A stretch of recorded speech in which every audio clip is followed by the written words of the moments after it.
nos acompañan desde diversas regiones del país.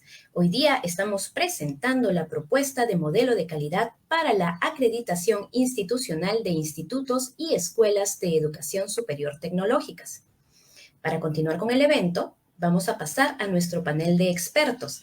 Hoy hemos invitado a 2 especialistas en el área, quienes nos compartirán sus primeras apreciaciones sobre esta propuesta de documento técnico. Para iniciar, quiero invitar al doctor Luis Lescano Sáenz, quien es presidente del Instituto Peruano de Derecho Educativo. El doctor Lescano es abogado y magíster en Derecho y Educación con mención en Gestión de Instituciones Educativas. Él se ha desempeñado como gerente general de la Federación de Instituciones Privadas de Educación Superior, FIPES, gerente general de la Asociación de Institutos Superiores Tecnológicos y Escuelas Superiores del Perú, ASISTE, y también ha sido miembro del Consejo Superior del CINEACE y miembro del Consejo Directivo de Procalidad. Doctor Lescano, buenas tardes. Muchas gracias, estimada Olga.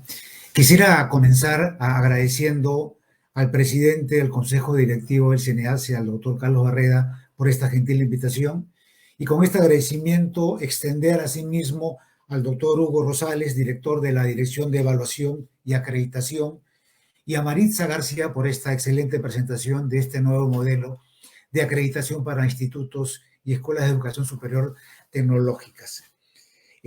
Quisiera iniciar mi presentación confesándoles que me siento gratamente atendido en el Sistema Nacional de Educación. Los actores que participan en el sector educativo, desde el punto de vista del sector público, son varios. Está el Ministerio de Educación, están las direcciones regionales, el Consejo Nacional de Educación, está la propia SUNEDU. Yo debo confesarles que tengo una especial debilidad por el sistema de acreditación. Seguramente mi paso por el sistema de acreditación con el CNEACE me marcó. De manera de que debo decirles que yo me considero un defensor del sistema de acreditación nacional. Antes de compartir con ustedes los aportes que hemos identificado con relación a la presentación que acaba de hacer Maritza García, me parece oportuno enfocar el marco en el que se encuentra nuestro Sistema Nacional de Acreditación.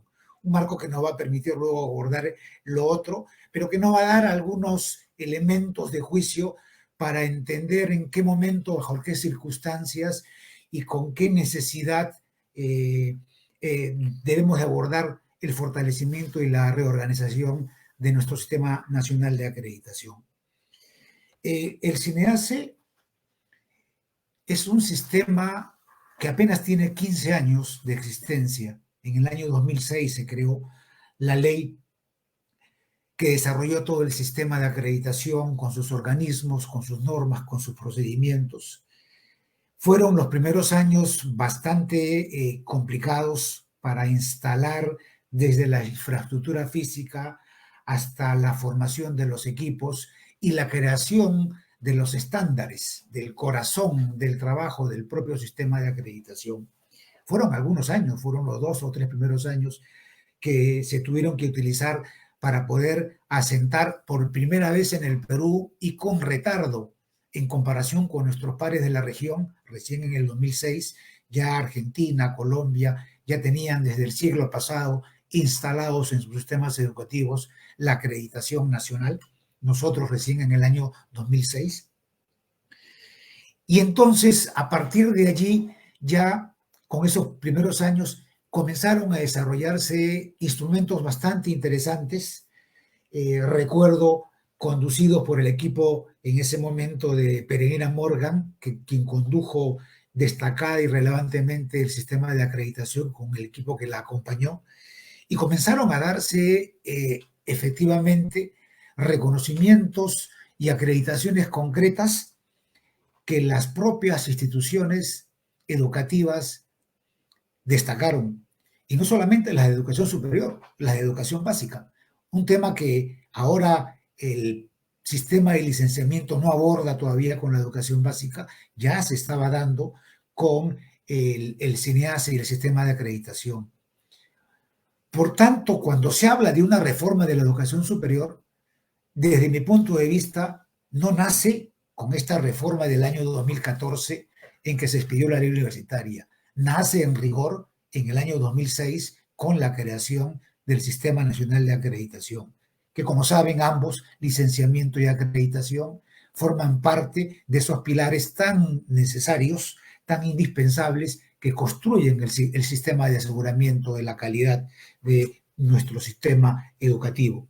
Y entonces, en esos años comenzaron a mostrarse muchísimas, inclusive alianzas entre el sector educativo y el sector privado. Asiste Perú fue una institución que rápidamente, y no solo con uno, con dos instituciones, con muchas instituciones, empezaron con los sistemas de acreditación y consiguieron acreditarse, lo que le dio fortaleza y además le dio una especial mirada a estas articulaciones públicos y privadas que comenzaron a mostrar esas bondades prelicenciamiento que comenzaban a construirse con este Sistema Nacional de Acreditación.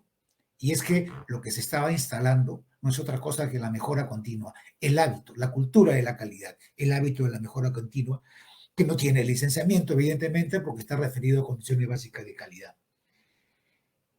Pasado este momento además de tanta dinámica de parte del sistema de acreditación a nivel regional en todo el país, vino lo que desde mi punto de vista comenzó a ralentizar los procesos de acreditación. En el año 2014, cuando se da la ley universitaria, no solamente se crea el sistema de licenciamiento para medir condiciones básicas de calidad, desde mi punto de vista también oportuno en ese momento porque el sistema educativo requería que las instituciones pasaran por una nueva autorización. Ese momento en particular requería de eso y requería además del rol del Estado que había sido descuidado, que se asentara a partir de ese momento. Y me parece relevante que así haya sido. Y al mismo tiempo, la ley universitaria ordena la reorganización y el fortalecimiento del sistema de acreditación del CNEACE. Todo lo que se había desarrollado requería reorganizarlo, requería repotenciarlo.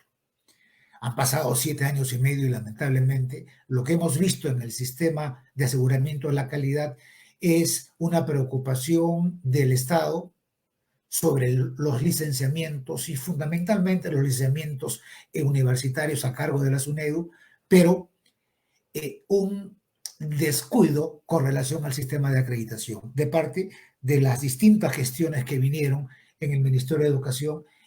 Han pasado 7 años y medio y ninguna consiguió que se pudiese expedir esa ley que fortalecía el CNEACE, que reorganizara el CNEACE, y hasta ahora la estamos esperando.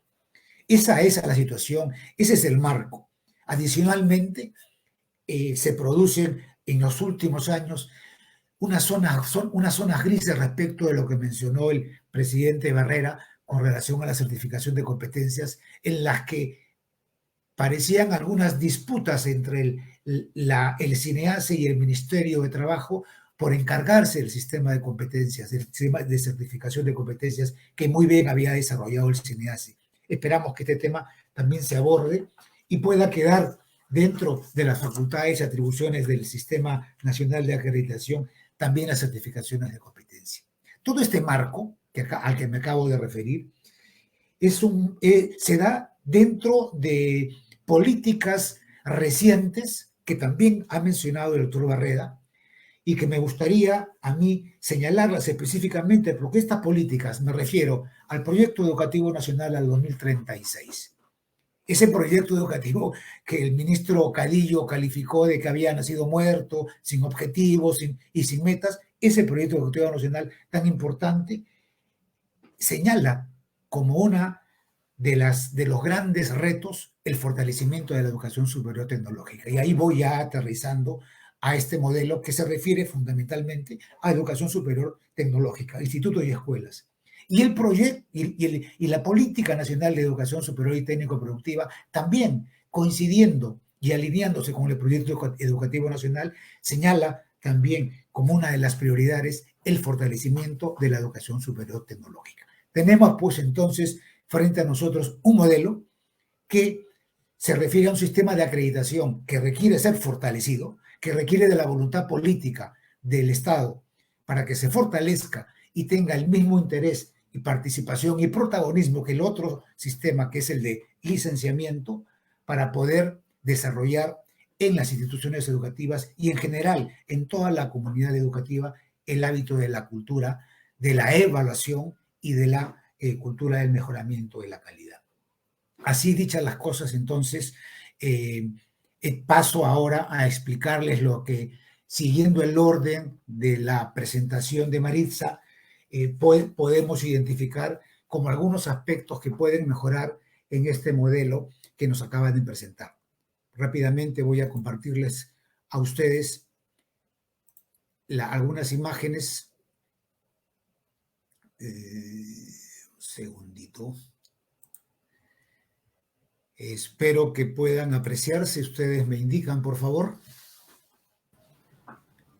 Todavía no, doctor Lescano. Le avisamos ni bien podamos verlas. Ok, gracias. Entonces... Por favor, recuerde que la opción para compartir pantalla se encuentra en la parte inferior. Selecciona compartir pantalla y luego aparecerá un mensaje para que usted pueda realizar la opción. Perfecto. Muchas gracias. Creo que ahora sí puede apreciarse. Ahora sí, doctor. Adelante, por favor. Muchas gracias.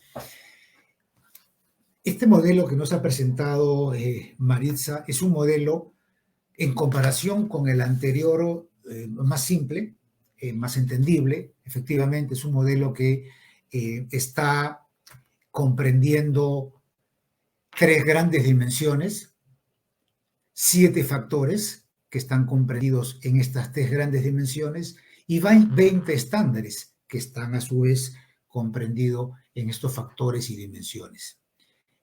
Quisiera hacerles notar que el factor referido o la dimensión referida a los procesos académicos, a pesar que tiene un solo factor, es una dimensión que reúne a 6 de los 20 estándares. Y nos parece bien porque efectivamente esta dimensión de gestión de procesos académicos es la que tiene el corazón del sistema, sobre todo en un tema educativo. El tema académico es relativamente importante, ¿no? Entonces, comienzo por referirme al marco legal que aparece en este modelo y que desde nuestro punto de vista no puede faltar. Efectivamente, en el modelo que estamos viendo se señalan una serie de dispositivos legales que sostienen el modelo que estamos nosotros presentando. Nosotros creemos que así como en el proyecto educativo nacional, así como en la política nacional de educación superior y técnico-productiva, aparecen de manera muy clara la Declaración Universal de los Derechos Humanos, creemos que también es importante que este modelo tenga como sustento legal tanto la Declaración Universal de Derechos Humanos como la Constitución Política. La Declaración Universal de Derechos Humanos, en particular en el año 1948, que se expidió después de la Segunda Guerra Mundial y que no significó otra cosa que el consenso de los distintos países en diferentes áreas, incluyendo la educativa, hubieron una serie de acuerdos. Y en esta declaración, el propósito de la educación en términos generales que se consensuó fue un propósito que reunía 3 grandes principios: el derecho a la educación, la libertad de enseñanza y el derecho a elegir la educación de preferencia. Estos principios son recogidos por la Constitución Política de 1993 en su artículo 13 y las recoge de manera mandatoria, obligatoria. Es más, la Constitución Política señala, invoca expresamente al artículo 26 de la Declaración Universal de Derechos Humanos para poder aplicarse al interior de la normativa del país. Y es que el derecho a la educación, que además se incorporó con una modificación en la Constitución Política posteriormente a su creación, se consideró necesario señalarlo expresamente como un derecho fundamental de las personas. Pero este derecho fundamental de las personas está evidentemente materializado con dos principios que son el de la libertad de enseñanza y el derecho a elegir la educación de preferencia. La libertad de enseñanza no es otra cosa que el ejercicio que pueden realizar todas las personas públicas y privadas con intereses religiosos o sin intereses religiosos, de poder acceder a una enseñanza, de poder mostrar educación y enseñar educación. El derecho a elegir la educación de preferencia no se entiende si es que no hay diversidad de instituciones educativas. Un sistema en el que solamente hay se muestra una enseñanza desde lo público, o una enseñanza desde lo privado, o una enseñanza dirigida solamente a un tema religioso, es una enseñanza que no tiene diversidad, y al no tener diversidad no se puede ejercer el derecho a elegir la educación de preferencia. El derecho a la educación, por tanto, se materializa, se ejecuta con la libertad de enseñanza y con el derecho a elegir la educación de preferencia. Por eso es que nos parece muy importante que estos derechos que trascienden el marco jurídico nacional también estén incorporados como un sustento legal en este modelo de acreditación. Se señala también en este modelo de acreditación al momento en que se aborda el tema de la excelencia o alta calidad, y en el que se señala que una de las características de la alta excelencia educativa y la forma como se brinda el servicio público de la educación. Yo voy a abordar rápidamente este tema, con el cual probablemente muchos no estén de acuerdo, pero que me parece importante mirarlo desde el punto de vista de cómo está diseñado además el tema jurídicamente hablando, y como lo acabo de explicar. Si nosotros entendemos la educación como un servicio público, considerando que es aquel que corresponde prestar exclusivamente al Estado, y que por delegación del Estado, pueden brindar los particulares, entonces evidentemente la educación no es un servicio público. Como hemos podido advertir con las normas internacionales y nacionales, la educación tiene como principios y como bases fundamentales sólidas la libertad de enseñanza y el derecho a elegir educación de preferencia. Por tanto, tanto el sector público como el sector privado tienen asiento propio en los sistemas educativos, no solamente del Perú, sino del mundo. Entonces, sostener, si es que el concepto que se está expresando, que la educación es un servicio público, es un concepto errado. Es un concepto errado, además, no solamente porque sea una lectura propia, personal. Ya han habido estudios específicamente sobre la Constitución Política del Perú, específicamente de un doctor José López Martínez, es un catedrático de la Universidad de Valladolid, doctor honoris causa de la Universidad de Piura, que ha también desarrollado este concepto de la naturaleza de la educación en la Constitución Pública, y coincide con esta presentación que les estoy haciendo de que la educación no es un servicio público si es que lo entendemos como un servicio que solamente corresponde prestar al Estado. También esto lo mencionó el doctor Carlos Barreda, así que me parece importante que hayamos coincidido en debatir este tema de la manera como se las estoy explicando. En cuanto a la matriz, específicamente la dimensión 2, referida a la gestión de la enseñanza y aprendizaje, y en particular al factor 10 de formación integral, surgió una pregunta mientras revisábamos el modelo, ¿no? Efectivamente, en el factor 10 se señala que el proceso de enseñanza y aprendizaje, las instituciones educativas gestionan e implementan mecanismos para la formación integral. Y nos preguntábamos si en un modelo que se va a aplicar para institutos y escuelas de educación superior tecnológicas fundamentalmente, haya que pensar en una formación integral, a pesar que este mismo modelo señala que en el caso de las escuelas de educación superior, el enfoque está fundamentalmente en una formación especializada en ciencia y tecnología. No se habla de una formación integral, se habla de una formación especializada básicamente en ciencia y tecnología. Y en el caso de los institutos, el enfoque es de carácter técnico, antes que integral.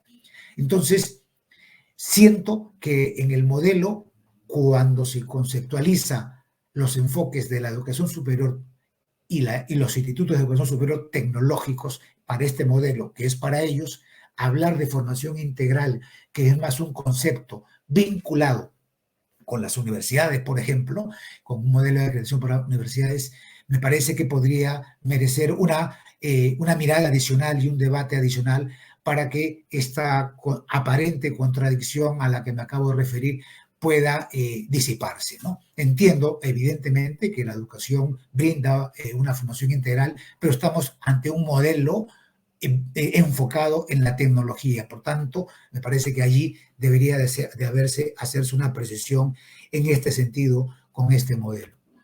Hay un cuarto aporte, un cuarto comentario que tenemos con relación y es en función de las opciones de evaluación. Opciones de evaluación que acaban resolviendo cómo el sistema de acreditación va a concluir un proceso específico de acreditación. Y entonces se han desarrollado 3 opciones, la 1, la 2 y la 3, opciones de evaluación. Se dice en este modelo que la opción 1 conduce a la no acreditación y se produce la no acreditación al menos cuando un estándar está en condición de no logrado. Es decir, ojo, estamos hablando de 20 estándares y nos dicen, si uno no está logrado, entonces lo que viene, lo que se produce como resultado es la opción 1, es decir, la no acreditación. Pero la opción 2, aquella que implica acreditar por 3 años, esta señala que se accede a esta acreditación cuando por lo menos un estándar se encuentre en condición de logrado. Y entonces nos preguntábamos, un estándar de 20, basta con que uno yo pueda acreditarlo para acceder a una acreditación por 3 años, pero ¿cómo la interpreto con relación a la opción 1, en la que ya me dijeron anteriormente que no me acreditan si yo por lo menos tengo un estándar que está en condición de no logrado? Entonces, me parece que esto debe de mostrarse de mejor manera. Además, al mismo tiempo, esta imagen también puede demostrar que hay una opción 3 y, por tanto, una diferenciación en los resultados de la evaluación, aquella que es por 3 años, a la que acabamos de referirnos, y aquella que es por 6 años. Esta es de 6 años, se da cuando todos los estándares se encuentran en condición de logrados plenamente, es decir, los 20 estándares que se señalan en la educación, en este modelo. En cuanto a los glosarios de términos, también nos permitimos hacer algunas sugerencias, sobre todo en los términos vinculados con el aseguramiento de la calidad, con el estudiante, con el sistema de información y comunicación. En cuanto al aseguramiento de la calidad, el concepto que aparece en el modelo es un concepto que se refiere a un conjunto de procesos que son impulsados por el Estado. Nosotros sostenemos que el aseguramiento de la calidad es mucho más que un conjunto de procesos. El aseguramiento de la calidad es un sistema. Se señala además en el modelo, en la página 1, se señala y se invoca un informe de la UNESCO, Educación al Futuro, en el que la mejora de la calidad de la educación exige el establecimiento de sistemas.